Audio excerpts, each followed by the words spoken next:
More on methods of food preservation की बात करते हैं जी। यहाँ पर हम कुछ और ऐसे मेथड्स होंगे जिसके हवाले से हम फूड प्रिजर्वेशन की बात करते हैं, यानी कि हम फूड को अगर महफूज करना चाह रहे हैं, ठीक है, तो हमारे पास और कौन कौन से ऐसे मेथड्स हैं जो कि हमने पहले तो इस तरह से देखे थे कि हम किन किन तरीकों से कर सकते थे। एक तो रिमूवल ऑफ मॉइस्चर है, नेक्स्ट हमारे पास addition of salt and sugar था, और फिर टेम्परेचर कंट्रोल था, यानी कि उसको टेम्परेचर बहुत ज़्यादा हमने कम कर दिया था, फ्रीजर में हमने उसको रख दिया, इसी तरह से वाटर को रिमूव किया, और इस तरह से सॉल्ट या शुगर भी हम इसमें ऐड कर सकते थे। हम जो है सॉल्ट्स को ऐड कर दें तो हमारे पास माइक्रो ऑर्गेनिज्म जो है वो ग्रो नहीं करेंगे, वो उनकी लाइफ जो है वो खत्म हो जाएगी, तो इस तरह से हमारा फूड जो है वो प्रिजर्व हो जाएगा। ठीक है, तो यहाँ पर कुछ और हमारे पास मेथड्स हैं जिसके जरिए से हम देखते हैं कि हम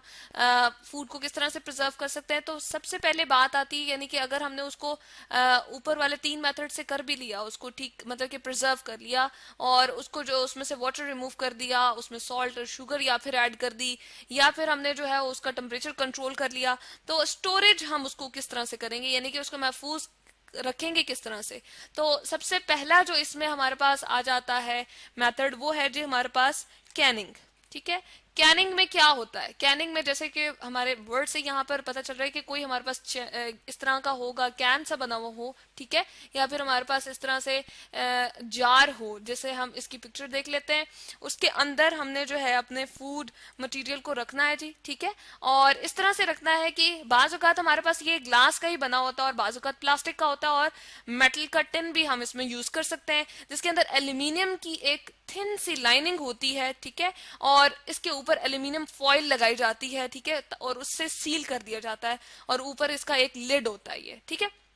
इससे क्या होता है कि एल्यूमिनियम की लाइनिंग वाटर को अपने अंदर से अपने अंदर मतलब कि एंटर नहीं होने देती, और फूड जो भी हमारे पास फ्रूट हो या फिर वेजिटेबल हो हमारे पास जो है वो एज इट इज महफूज रहता है। ठीक है, और इसमें हम क्या करते हैं, इसको उसके बाद जो है हम स्टेरिलाइज कर लेते हैं, और इसको जो है थोड़ी सी हीटिंग देते हैं, इतनी हीट देते हैं कि इसकी स्टेरिलाइजेशन हो जाए, यानी कि इसके बाहर अगर कोई बैक्टीरिया वगैरह मौजूद भी है, या हम कह सकते हैं माइक्रो ऑर्गेनिज्म, छोटे छोटे लिविंग थिंग्स जो होते हैं जो हमारे फूड को डिस्ट्रॉय करते हैं, ठीक है, उनको जो है वो उस हीट की वजह से हमारे पास क्या होती है, उसकी डेथ कॉज हो जाती है, और इस तरह से ये स्टेरिलाइज हो जाती है, यानी कि बिल्कुल हमारे पास पाक साफ हो जाते हैं, और इस तरह से क्या होता है कि हमारे पास कुछ भी माइक्रो ऑर्गेनिज्म इसके अंदर एंटर नहीं होंगे, और हमारा फूड जो है प्रिजर्व रहेगा। ठीक है, नेक्स्ट हमारे पास जो मेथड है वो है जी इरेडिएशन, यानी कि हमें रेडिएशन देनी है किसी भी अपने फूड को। ठीक है, जैसे अगर हम यहाँ पर ले आए, हमारे पास सेकेंड मेथड है, इसको मैं लिखती हूँ जी यहाँ पर।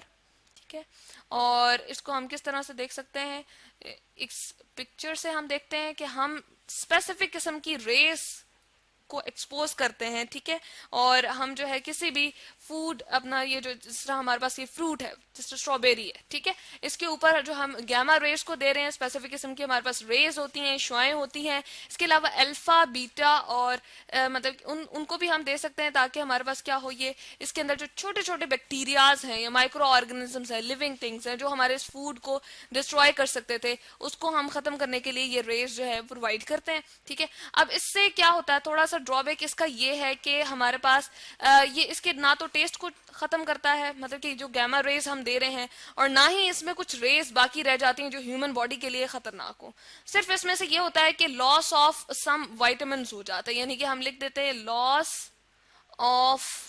Few vitamin. ठीक है, कुछ वाइटामिन होते हैं जो हमारे पास यहाँ पर खत्म हो जाते हैं इस रेडिएशन की वजह से। ठीक है, तो इसलिए हम कहते हैं कि कैनिंग वगैरह में इस तरह से कुछ नहीं होता, लेकिन इसमें हमारे पास थोड़ा सा ये है कि वाइटामिन जो है वो क्या होंगे जी, लॉस्ट हो जाएंगे। ठीक है, तो इसलिए इसको बहुत ज्यादा हम यूज नहीं करते। लास्ट जो हमारे पास मेथड है वो है जी कि हम किस तरह से स्टोर कर सकते हैं। हमारे पास है प्रिजर्वेशन बाय केमिकल्स। ठीक है, केमिकल्स को यूज करते हुए, केमिकल एडिशन करते हुए, केमिकल हम अंदर डालेंगे,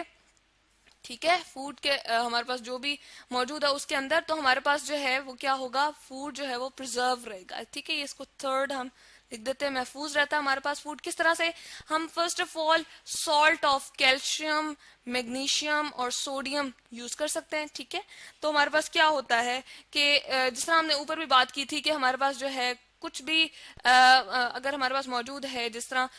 मीट है या फिर हमारे पास फिश है, इसी तरह से कोई भी हमारे पास, जिस तरह हम अचार वगैरह भी डालते हैं, पिकलिंग करते हैं, ठीक है, तो और जिस तरह से जैम जेलीज वगैरह डालते हैं, तो उसमें क्या होता है, स्पेसिफिक सॉल्ट्स हमें बीच में डालना पड़ते हैं ताकि हमारे पास माइक्रो ऑर्गेनिजम्स ग्रो ना करें, और इस तरह से हम उसको फूड को प्रिजर्व कर लें और काफी लंबे अरसे तक उसको जो है वो इस्तेमाल करने के काबिल उसको बना सकें। इसके अलावा जो हमारे पास सोडियम सल्फाइड होता है और पोटेशियम बाइसल्फाइड होता है, इसको भी यूज करते हुए हम जो है फूड को प्रिजर्व कर लेते हैं, ठीक है। इसको हम यहाँ पर ले आते हैं और यहाँ पर हम लिखते हैं जी पोटेशियम मेटा बाइसल्फाइड भी हमारे पास केमिकल है, और ये केमिकल्स ऐसे हैं जो हमारी लाइफ के लिए इतने ज्यादा हार्मफुल नहीं है, ठीक है। तो ह्यूमन बॉडी के लिए इनकी हम कह सकते हैं मॉडिफिकेशन होती है, यानी कि ये हमारे ह्यूमन बॉडी को इतना ज्यादा नुकसान नहीं देते। अगर हमने किसी भी फ्रूट को या वेजिटेबल के टेक्सचर को एज इट इज रखना है, यानी कि उसकी शेप को चेंज नहीं होने देना, तो हम कौन सा सॉल्ट यूज कर सकते हैं जी,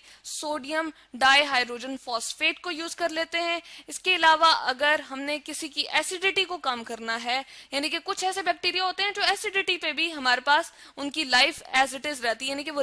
अपनी लाइफ को सस्टेन कर रहे होते हैं, यानी कि उनकी जिंदगी बरकरार रहती है। तो उसको अगर एसिडिटी को हमने खत्म करना हो, ठीक है जी, एसिडिटी को हमने खत्म करके उस फ्रूट को प्रिजर्व करना है या उस किसी भी वेजिटेबल को प्रिजर्व करना है, तो उसके लिए हम क्या यूज करेंगे, मैग्नीशियम हाइड्रोक्साइड यूज करेंगे, ठीक है। और बेंजोइक एसिड जो है वो हम क्यों यूज करते हैं, या फिर प्रोपेनोइक एसिड, इसको भी हम ले आते हैं जी। हमारे पास ये यूज होता है जो ब्रेड्स वगैरह होती हैं, इसी तरह से जो यीस्ट वगैरह होती है, उसको मोल्डिंग, यानी कि उसके ऊपर जो हमारे पास एक